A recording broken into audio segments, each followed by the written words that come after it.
पूर्णिमा के दिन शंकर भगवान को समर्पित होता है और भगवान विष्णु को समर्पित होता है। बैसाख के महीने में एक पकवान बनता है शंकर जी का।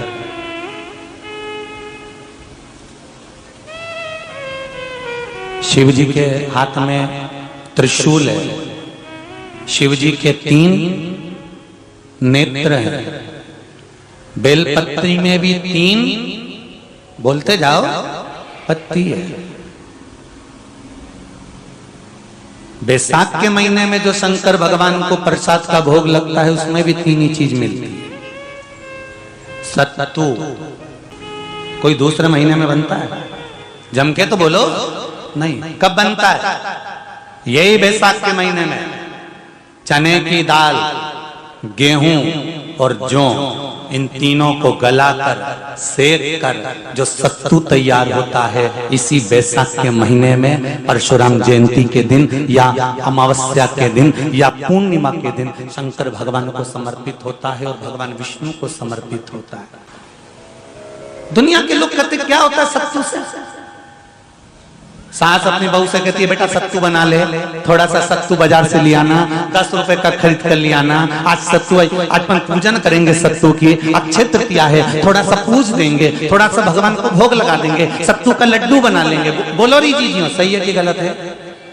बाजार में भी सत्तू मिलता है तो बच्चे कहते हैं, बहुएं कहती हैं कौन खाएगा, काय को ला रहे हो, सत्तू का क्या काम है? और शिव महापुराण की कथा कहती है, स्कंद पुराण की कथा कहती है, जिस समय पर बैसाख के महीने की सुंदर अमावस्या का दिन था, उस दिन माता पार्वती शंकर भगवान के लिए जब पकवान बनाने के लिए बैठी, कुछ नहीं मिला, तब माता पार्वती ने 3 अनाज को लिया, एक चना, दूसरा गेहूं और तीसरा जो इन तीनों को भींग रहे थे उसको लेकर आए गंगा जी में से, उसको सेक कर माता ने अंगीठी पर और उसका जो सत्तू बनाकर शिव को दिया। शंकर भगवान ने कह दिया, सुन पार्वती, ये सत्तू नहीं, ये मेरी औषधि है।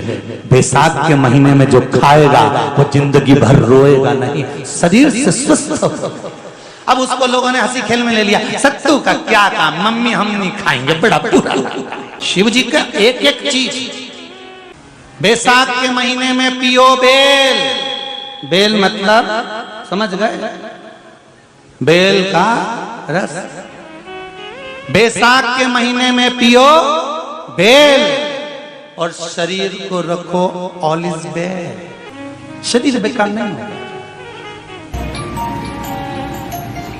शरीर बेकार नहीं हो सकता। अब शिव आराधना तो करो। हाँ, जिंदगी की मोड़ पर शंकर परीक्षा बहुत लेते हैं, बहुत परीक्षा। एक सुंदर संवाद आता है स्कंद पुराण, शायद आप लोगों ने सुना होगा, सुना हो तो भी सुन लो, नहीं सुना हो तो भी सुन लो। कांति नगर में राजा श्रीयाजी रहते थे, उनकी धर्मपत्नी का नाम था चांगुणा। क्या नाम है उनका? चांगुणा। चांगुणा शिव भक्ति में लीन रहती थी, उसे शंकर की भक्ति के सिवा कुछ सुहाता ही नहीं था, शिव आराधना के सिवा उसको कुछ भाता ही नहीं था। दिन भर शंकर की शरणागति करना, शिव का स्मरण करना, शिव भक्ति में डूबे रहना।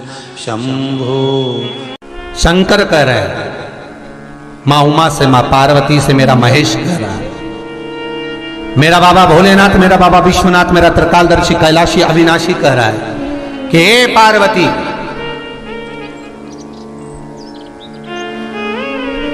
एक बीला, एक बेल जो मुझे समर्पित करता है, और समर्पित करने के बाद उस बेल की महत्वता देखिए, जो बैसाख महीने में बाबा शंकर को जो चढ़ाया जाता है और 1000 अश्वमेध यज्ञ का पुण्य फल हम प्राप्त कर लेते, मात्र एक फल चढ़ाकर, मात्र एक फल चढ़ाकर।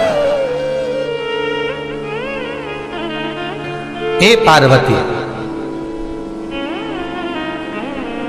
संसार का मनुष्य जब मुझे वो बेलपत्र समर्पित कर, वो बेल का फल समर्पित करता है, पार्वती वो फल जो मुझे चढ़ता है, फिर मैं भले नर्मदा के जल से निकला हुआ कंकर शंकर क्यों ना हूं, फिर चाहे मैं गंगा के जल से निकला हुआ कंकर शंकर क्यों ना हूं, चाहे फिर मैं यमुना के जल से निकला हुआ कंकर शंकर क्यों ना हूं, चाहे मैं सरयू के जल से निकला हुआ कंकर शंकर क्यों ना हूं, चाहे मंदाकिनी के जल से निकला हुआ कंकर शंकर क्यों ना हूं, ए पार्वती फिर जो भी शिवलिंग पर वो बेल समर्पित होता है वो बेल उठाकर जीव अपने कार्य में ले सकता है। ये माँ उमा से कह रहा है। तो उस बेल की महत्वता जानेंगे। अब अपन उस बेल को जानने के लिए वापिस स्कंद पुराण में चले तो स्कंद पुराण में लिखा हुआ है कि जो बेल बैसाख के महीने में शंकर को चढ़ाया जाता है वो बेल का फल उठाकर रख लिया जाता है। बैसाख के महीने में उस चढ़े हुए, बाकी का आपको बेल का फल खाना हो तो बात दूसरी, पर चढ़ा हुआ जो बेल का फल है वो पूरा बैसाख नहीं खाना। बैसाख के बाद में अगला जो महीना आए उस महीने के अंदर उस फल के अंदर का गुर्दा निकालकर उसको सुखा लीजिए और सुखाकर जिस व्यक्ति को पथरी की बीमारी हो और जिस व्यक्ति को पेट में बहुत भोजन पचता ही नहीं है, पूरा शरीर पाचन क्रिया बेकार हो गई, उस व्यक्ति को केवल 7 दिन तक शंकर पर चढ़ा हुआ वो बेलपत्र प्रदान कर दीजिए। पथरी भी बाहर और पाचन क्रिया भी ठीक, जिंदगी भर तकलीफ नहीं। उस बैसाख में उस फल की इतनी महत्वता बाबा भोलेनाथ स्कंद पुराण, लिंग पुराण, नर्मदा पुराण, पद्म पुराण के अंतर्गत, शिव महापुराण के अंतर्गत वर्णन कर उसकी महत्वता है। वो बेल का फल साधारण नहीं हो सकता। अब मंदार का जो पुष्प होता है, आंकड़े का जो फूल होता है, एक सफेद कलर का भी होता है और एक गुलाबी कलर का भी होता है। देखा है आप लोगों ने? बोलो, जम के बोलो, देखा है ना? गुलाबी कलर का जो पुष्प होता है वो आप मंदार का, आंकड़े का जो गुलाबी कलर का पुष्प होता है आप टीवी पे देख रहे होंगे। एक सफेद देख रहे होंगे, एक मंदार का गुलाबी फूल, नीला कलर का फूल देख रहे होंगे। जो नीला कलर का जो पुष्प होता है, गुलाबी कलर का जो आंकड़े का फूल होता है, प्रयास करना जब किसी विषम परिस्थिति में फंस गए, विषम परिस्थिति, जब आपको लग रहा है कि मुझे बहुत भय लग रहा है, कुछ बुरा होने वाला, आपको लग रहा है आज मेरी उल्टी आंख बहुत फड़क रही है, कुछ गड़बड़ होने वाला है, आपको लग रहा है मेरी सीधी आंख फड़क रही, कुछ गड़बड़ होने वाला है, तब केवल वो नीला जो गुलाबी पुष्प है मंदार का, उसको कहीं से लाकर शिवालय में अशोक सुंदरी वाली जगह पर स्पर्श कर कर शिवलिंग पर आप चढ़ा दीजिए। आपकी विषम परिस्थिति कैसी भी होगी वो रास्ता बनाकर बाहर निकल जाएगी। आपको फंसना नहीं, परेशान नहीं। मंदार आंकड़ा, सफेद आंकड़े का पुष्प भी भगवान शिव को समर्पित होकर, जैसे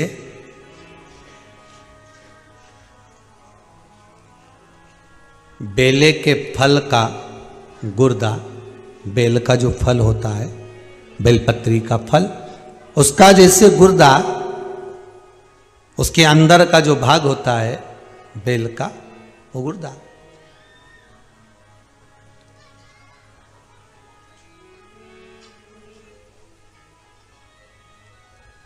उसको अग्नि में जलाकर उसकी भस्म तैयार कर कर छान कर जब जब आपके यहां विद्वान ब्राह्मण शिव जी का अभिषेक कराते हैं, पूजन कराते हैं, तो उसमें लिखते हैं पूजन के साहित्य में बेलपत्री, धतूरा, दुर्वा, ये उसमें नीचे लिखेंगे भस्म। लिखते कि नहीं लिखते? लिखते हैं ना, भस्म अभिषेक में चाहिए रहती है। तब उस भस्म का थोड़ा सा भी भाग आप अगर शिव को समर्पित कर रहे हो तो ये जान लें कि शंकर मनवांछित फल प्रदान कर रहे हैं, शिव फल प्रदान कर रहे हैं।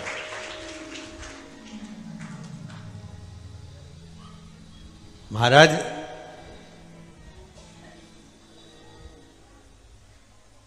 बेलपत्री के वृक्ष के नीचे बैठकर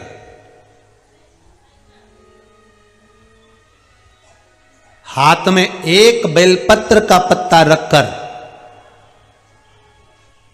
आप पंचाक्षर मंत्र नमः शिवाय, ओम नमः शिवाय या श्री शिवाय नमस्तुभ्यम या महामृत्युंजय मंत्र का स्मरण कर रहे हो, पर डंडी का भाग अपनी ओर, बेलपत्र की बीच वाली पत्ती का भाग बीच वाली उंगली की ओर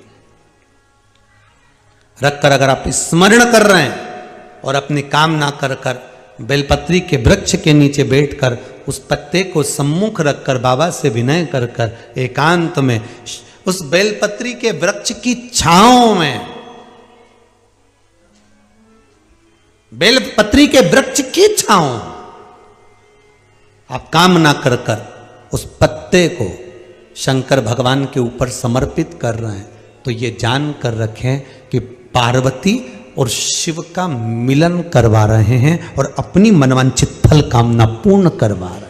क्योंकि शिव और पार्वती का जब मिलन होता है, शंकर पार्वती जब एक दूसरे के सम्मुख में होते हैं, शिव और पार्वती जब एक दूसरे के सामने अपने बच्चों के कारण एक दूसरे के सम्मुख में आते हैं, तो उनके चेहरे पर प्रसन्नता का भाव आ जाता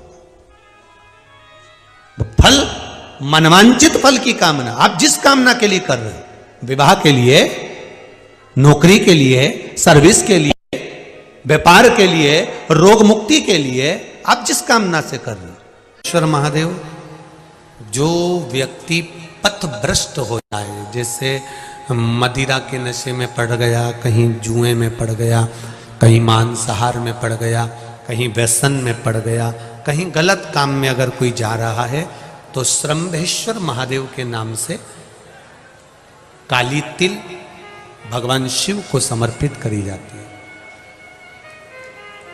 महाराज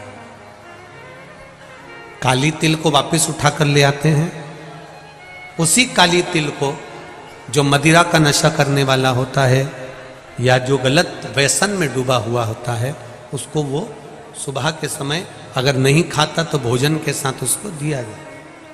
श्रंभेश्वर महादेव, एक बेलपत्री का भी बहुत अच्छा प्रयोग है श्रंभेश्वर महादेव का, मदिरा पीने वालों के लिए, मांसाहार, व्यसन में, जुए में, वेश्यावृत्ति में, पर नारी में, गलत जगह पर जो डूबे रहते हैं उनके लिए। पहले की कथा में उसका वर्णन किया है बेलपत्री का। श्रंभेश्वर महादेव, एक बार सब बोलेंगे, कौन से महादेव? श्रंभेश्वर महादेव। फिर जम के बोल लो एक बार, श्रंभेश्वर महादेव। जब हमारे घर में क्रोध बढ़ता है या कोई गलत कार्य में जाने लगता है, तो श्रंभेश्वर महादेव का हमें शरणागति लेना चाहिए, श्रंभेश्वर महादेव का पूजन करना चालू कर देना चाहिए। कई लोग कहते हैं महाराज जी ये श्रंभेश्वर महादेव का मंदिर कहाँ मिलेगा, हम कहाँ पूजन करने जाए? कहीं नहीं जाना, तुम्हारे घर के पास में जो शंकर जी का मंदिर है वहीं जाओ, उसी देवालय में, उसी मंदिर में जाओ, श्रंभेश्वर महादेव के नाम से जल चढ़ाना प्रारंभ करेंगे। वो जल जो गलत संगत में पड़ा हुआ है उसका आचमन कराना प्रारंभ करेंगे, अपने आप उसकी धीरे धीरे बुद्धि सुधरना प्रारंभ हो जाएगी। ऐसा श्रंभेश्वर महादेव का नाम।